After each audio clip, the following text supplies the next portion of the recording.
Oke, Assalamualaikum warahmatullahi taala wabarakatuh. Saya Anissa Koribaturbah dari program Studi Arsitektur semester 3 Universitas Ibrahimi Sukoharjo Situbondo. Di sini saya akan menjelaskan tentang apa sih arsitektur hijau itu. Jadi arsitektur hijau itu adalah pendekatan desain bangunan yang bertujuan untuk mengurangi dampak negatif terhadap lingkungan. Jadi konsep ini berfokus pada keberlanjutan lingkungan dan keseimbangan antara manusia, ekosistem, dan ekonomi.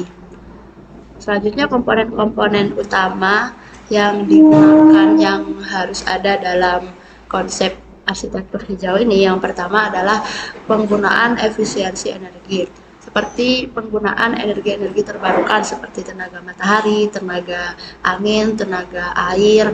Nah, itu sebisa mungkin kita memanfaatkan energi-energi terbarukan itu semaksimal mungkin ya. Contohnya seperti penggunaan skylight pada tangga, pada atas tangga biasanya itu agar tangga terlihat tampak cerah ketika siang hari meskipun tidak menggunakan energi listrik. Juga ada konsep desain sirkulasi silang.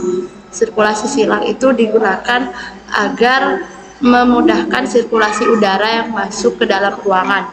Jadi ruangan itu tidak terasa pengap, malah sebaliknya terasa sejuk, adem, dan nyaman ditempati gitu ya. Yang kedua, untuk penggunaan material bangunan. Jadi penggunaan material bangunan ini juga menggunakan material-material yang terbarukan seperti kayu, bambu, ada juga batang jerami. Nah, itu yang digunakan untuk material-material di bangunan dengan konsep arsitektur hijau ini ya. Jadi diusahakan meskipun sudah memakai material-material itu, tapi materialnya ini tidak mengandung bahan yang berbahaya, tidak mengandung gas-gas yang dapat merusak kepada kesehatan tubuh ketika bahan itu terurai. Terus selanjutnya pembuatan ruangan hijau atau ruang terbuka hijau di dalam rumah atau di sekitar rumah. Jadi penggunaan ruang hijau atau ruangan hijau ini bermanfaat sekali untuk menambahkan vegetasi yang ada di dalam bangunan atau sekitar bangunan, jadi bisa untuk menyerap karbon dan menciptakan ruangan yang lebih nyaman. Itu kan kalau ada hijau-hijau penghijauan di dalam rumah, itu kan rumah jadi terasa sejuk, adem gitu. Jadi gak panas karena dapat menyerap hawa panas juga. Jadi ruangan itu tidak terasa panas. Selanjutnya untuk manfaat arsitektur itu dapat dibagi jadi 3 bagian. Yang pertama itu untuk lingkungan manfaatnya, terus manfaat untuk ekonomi, dan manfaat untuk sosial. Kalau manfaat untuk lingkungan itu bisa mengurangi jejak karbon dan polusi tadi. Jadi dapat melestarikan sumber daya alam gitu ya. Jadi yang kedua, manfaat arsitektur hijau bagi ekonomi itu hemat biaya. Nah, konsep arsitektur ini dia hemat biaya untuk operasional jangka panjang. Untuk penggunaan awalnya memang terasa mahal karena ya emang mahal, tapi untuk penggunaan jangka panjang karena kita memakai energi-energi terbarukan yang emang sudah ada, yang emang sudah disediakan di sini ya, jadi lebih murah, tidak sering menggunakan energi listrik. Nah, untuk sosial, arsitektur hijau ini bermanfaat untuk meningkatkan kualitas hidup melalui lingkungan yang sehat, nyaman, juga produktif. Jadi kalau lingkungan sehat gitu kan nyaman ya, agak banyak penyakit gitulah itu. Terus tantangan konsep arsitektur hijau ini yang pertama, yang paling utama biaya tinggi. Biaya awal, tapi itu emang tinggi. Tapi untuk operasional jangka panjang, yang untuk penggunaan jangka panjang itu murah. Jadi hanya awalnya saja yang tinggi ya. Terus yang kedua ini regulasi atau kebijakan.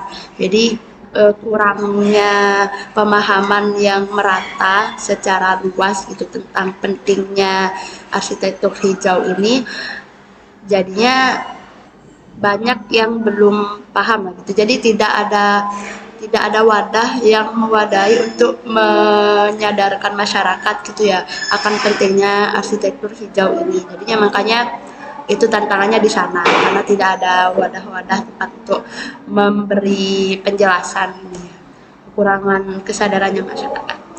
Nah, jadi kesimpulannya arsitektur hijau ini sangat berpartisipasi penting dalam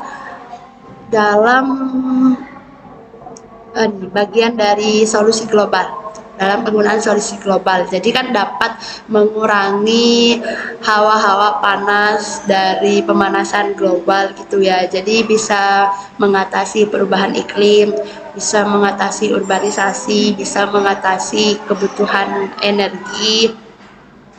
Sangat rekomendasi lah gitu ya. Juga berkontribusi besar untuk lingkungan yang berkelanjutan.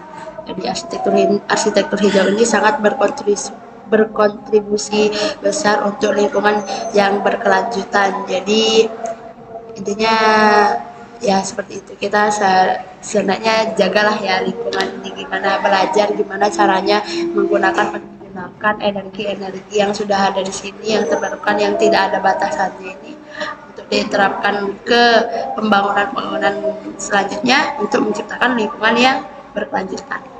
Sekian dari saya. Wassalamualaikum warahmatullahi wabarakatuh.